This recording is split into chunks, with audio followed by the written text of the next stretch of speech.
everyone, this is Lata Akula. In this video we are going to study about morphology of the flowering plants, that is 5th chapter in our NCERT textbook.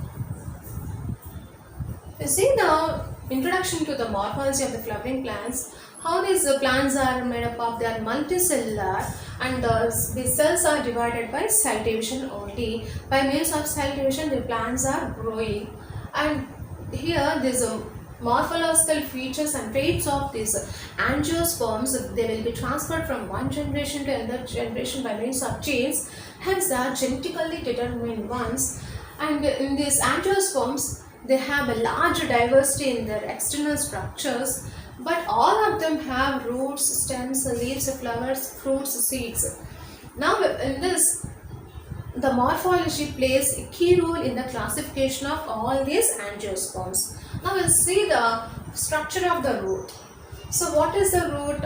The root is, what is the shape of the root? It is cylindrical in shape. How it is growing? It is underground, that is growing inside the soil. And what is the color of the root? They are a non-green part of the plant, because that is not showing any photosynthesis, hence they are not in green color. And it is a descending part of the plant, that means growing downwards. What is the ascending part of the plant? That is stem, which is growing upward. And like stem, they do not have nodes, leaves and buds. Instead of that, they have several lateral branches are present, and they exhibit negative phototrophic and positive geotrophic character. What is the negative phototrophism? If you see the plants, they were the root system, they were growing towards the soil, that was growing towards the earth gravitational force against the sunlight. Hence that character is called as negative phototrophism and positive geotrophism. And in this, the main root and its branches, constitute the root system of the plant. And the root system of the plants, depending upon the morphology, they were classified into three groups. They are taproot system, fibrous root system and adventitious root system. The first one is the taproot system. In taproot system, that includes dicots. In taproot system, from the radicle, what is the radicle? If we see the germinating seed, the first part developing from the seed is called as a radicle, which is growing directly inside the soil, and the second part developing is called as plumule, right? Here this radicle that directly grows inside the soil, from that which is called as primary root. From the radicle the root system was coming, which is called as primary root. From the primary root, secondary and tertiary roots will grow. So it's the primary, secondary and tertiary, all this constitute the taproot system in the plants. Examples for the taproot system are dicots. And in fibrous root system, all monocotyledons were included in this. Here the main root is short-lived, which is replaced by so many so many fibrous roots. Hence it is called as fibrous root system. This is a fibrous root system that grows at the base of the stem. Bunch of fibrous roots will grow. Examples for the fibrous root system are wheat plant and all the rice plant, wheat plant, all we can say. And adventitious roots. Adventitious roots means any part of the plant other than radicle. Actually the roots grows from the radicle, but these are the special type of roots that will not develop from the radicle. Instead of that, the roots may develop from either from the stems, nodes or leaves. From any part of that other than the radicle, the roots will develop. They are called as adventitious roots. Example, grass, banyan tree and monstera. What are the examples? Grass, banyan tree and monstera are the examples of adventitious root system. If we see the functions of this root system, what are the functions of this root system? Absorption of the water, right? Who are absorbing the water and mineral salts, giving to the stem? Only the root system will absorb the water and mineral salts from the soil and given to the stem. That stem will prepare the leaves present in the stem will prepare the food material and given to the root system.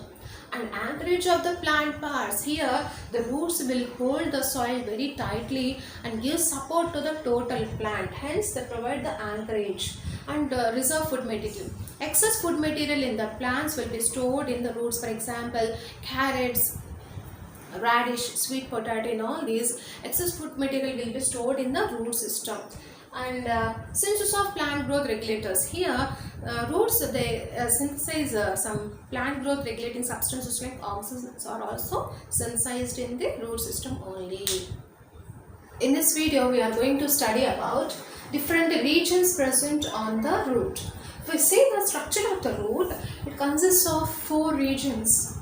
This last part is called as a root cap, and adjacent to this there is a region of meristematic activity, and this part is called as a region of elongation, and this is the region of maturation.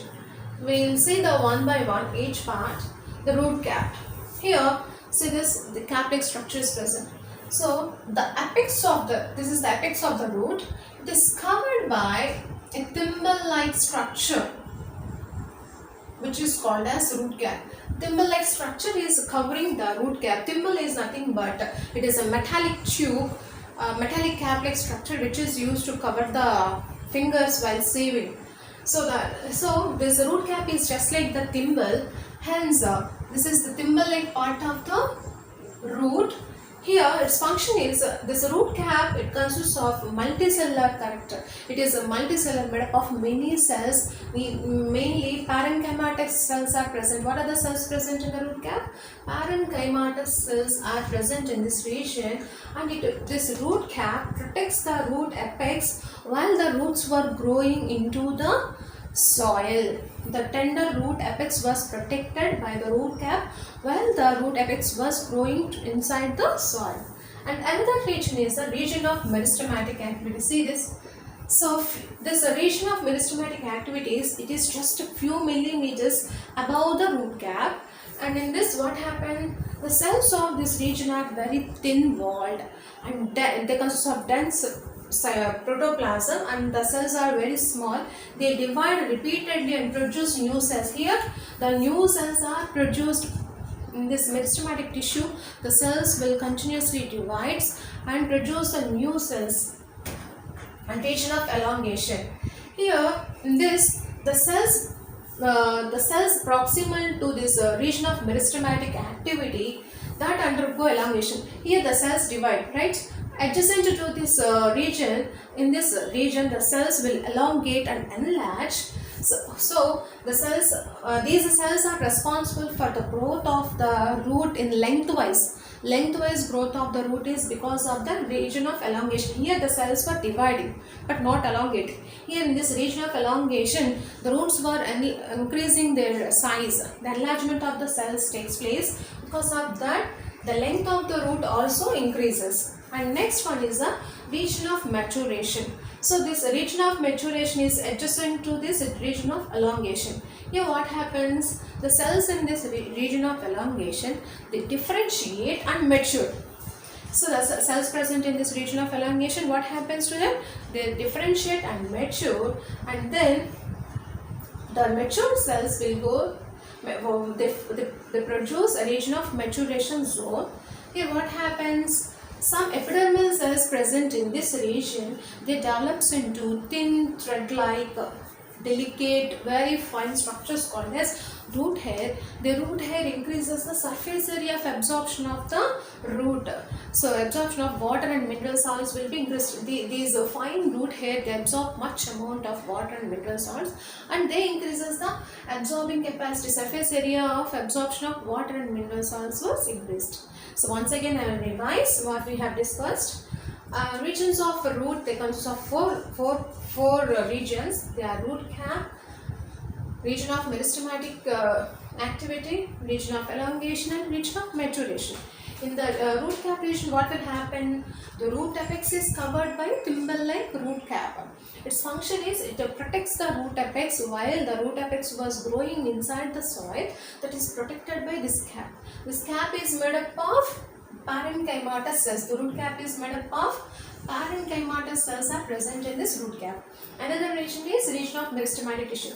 Where this region of meristematic tissue is present, just proximal to this root cap, the region of meristematic tissue, it is just a few millimeters above this cap is present.